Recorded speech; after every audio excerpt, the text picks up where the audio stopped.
You're standing in front of the deli counter, suddenly second guessing that turkey sandwich you've ordered every week for years. Or you're at a restaurant, menu in hand, wondering if the sushi is off limits and whether that Caesar salad is actually safe. Maybe you're staring into your fridge at home, feeling paralyzed by conflicting advice you've read online about everything from soft cheese to leftover chicken. If pregnancy nutrition feels like navigating a minefield of contradictory rules and vague warnings, you're not alone. Every pregnant woman faces this confusion, and the stakes feel impossibly high when you're responsible for growing a tiny human. Today, we're cutting through the noise with definitive science backed guidance on what you can actually eat while pregnant, the foods that are completely safe, the ones that need simple precautions, and the genuine no go items, plus how to handle real life situations without stress or guilt.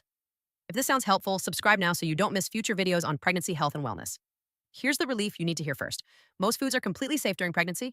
The list of things you can eat freely is far longer than the list of things to avoid. Fresh fruits and vegetables of all kinds, completely safe and encouraged. Whole grains like oats, brown rice, quinoa, and whole wheat bread, perfectly fine. Lean proteins including chicken, beef, pork, and turkey, safe when cooked thoroughly. Pasteurized dairy products like milk, yogurt, and most cheeses, excellent sources of calcium and protein. Thoroughly cooked eggs, great for you and baby. Nuts, seeds, beans, and legumes, wonderful sources of protein and healthy fats. You're not giving up entire food groups or living on bland, restrictive meals for 9 months. These foods provide the essential folate, iron, calcium, protein, and healthy fats your baby needs for development. Pregnancy nutrition isn't about deprivation. It's about building meals from a wide variety of nourishing options you already enjoy. The foundation of eating well during pregnancy is remarkably similar to eating well any other time, with just a few specific adjustments we'll cover. Now let's talk about the yellow light foods. These require specific handling but remain perfectly safe with simple precautions. Think of these as foods with preparation guidelines, not forbidden foods. Deli meats and hot dogs fall into this category. They can harbor listeria, bacteria that's particularly risky during pregnancy. But here's the good news. Heat kills listeria instantly. If you heat deli meat or hot dogs until they're steaming hot, they're completely safe to eat. That means you can absolutely have that turkey sandwich. Just pop the meat in the microwave for 30 to 45 seconds until it's steaming, then build your sandwich. Problem solved. Fish is another yellow light food that causes unnecessary confusion. Fish is incredibly beneficial during pregnancy. It provides omega-3 fatty acids that are crucial for your baby's brain and eye development. The goal is 2 to 3 servings per week of low mercury options. Salmon, sardines, shrimp, tilapia, cod, and catfish are all excellent choices you can eat regularly. The concern with fish is mercury, which accumulates in longer-lived fish and can affect fetal brain development. So you'll want to limit albacore tuna to 6 ounces per week and avoid the high mercury fish entirely. Those are shark, swordfish, king mackerel, and tilefish. Most women aren't eating these anyway, so this restriction affects very few people. The key message here? Fish is your friend during pregnancy. Choose the right types, and you're giving your baby a significant developmental advantage. Soft cheeses need a quick mention here too. Brie, camembert, feta, queso fresco, and blue cheese are safe if they're made with pasteurized milk. The label will tell you. In the United States, most cheese sold in grocery stores is pasteurized, so you're probably fine. But always check the label, especially with imported cheeses or items from farmers markets. Pasteurization kills the harmful bacteria, making these cheeses perfectly safe. And eggs, cook them thoroughly. That means no runny yolks, no sunny side up, and no raw cookie dough or homemade Caesar dressing with raw eggs. Fully cooked eggs scrambled, hard-boiled, or baked into things are nutritious and safe. So what actually needs to be avoided? The red light list is shorter than you think, and each item has clear scientific reasoning behind it. Raw or undercooked meat, fish, and eggs carry risks of bacterial contamination from Salmonella, E. coli, or toxoplasmosis. These infections can cause serious complications during pregnancy. So sushi with raw fish, rare steak, and undercooked burgers are off the table for now. Notice that's about preparation, not the foods themselves. You can have fish and beef. They just need to be cooked properly. Unpasteurized dairy products and juices can harbor harmful bacteria, including listeria. Raw milk, some soft cheeses made from raw milk, and fresh squeezed juices that haven't been pasteurized fall into this category. Again, most products in regular grocery stores are pasteurized, but check labels on specialty items. High mercury fish, we already covered. Shark, swordfish, king mackerel, and tilefish accumulate mercury that affects fetal brain development. Skip these entirely. Raw sprouts, including alfalfa, clover, and radish sprouts, are surprisingly risky. They're grown in warm, humid conditions that are perfect for bacteria, and those bacteria get inside the sprout in ways that washing can't eliminate. And unwashed produce carries risk of toxoplasmosis from soil contamination. The solution is simple. Wash all fruits and vegetables thoroughly under running water before eating them. This is your complete avoid list. It's specific, it's manageable, and it's grounded in real science about genuine risks. You're not eliminating food groups.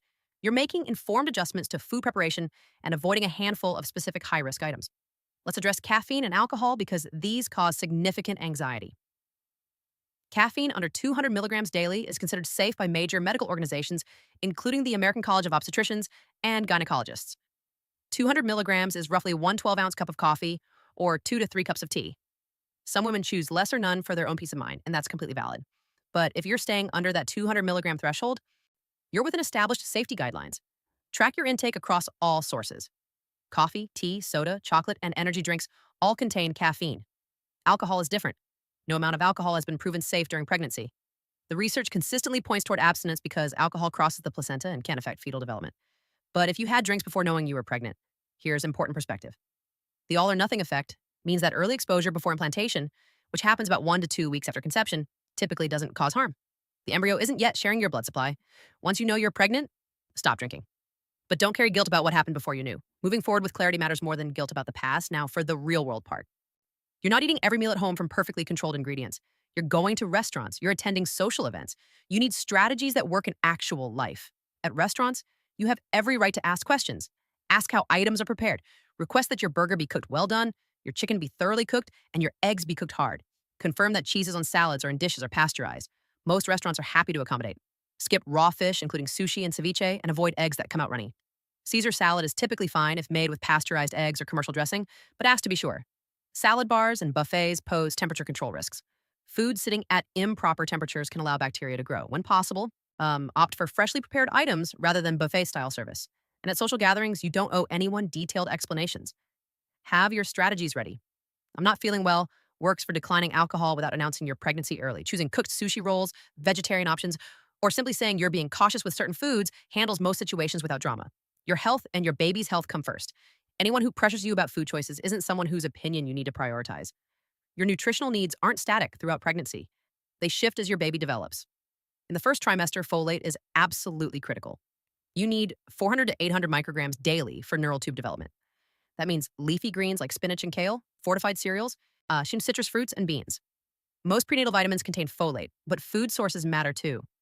First trimester is also when morning sickness often hits hardest, so focus on getting nutrients however you can, even if that means eating the same few foods repeatedly or eating small amounts throughout the day instead of large meals. Second trimester brings increased iron needs as your blood volume expands significantly.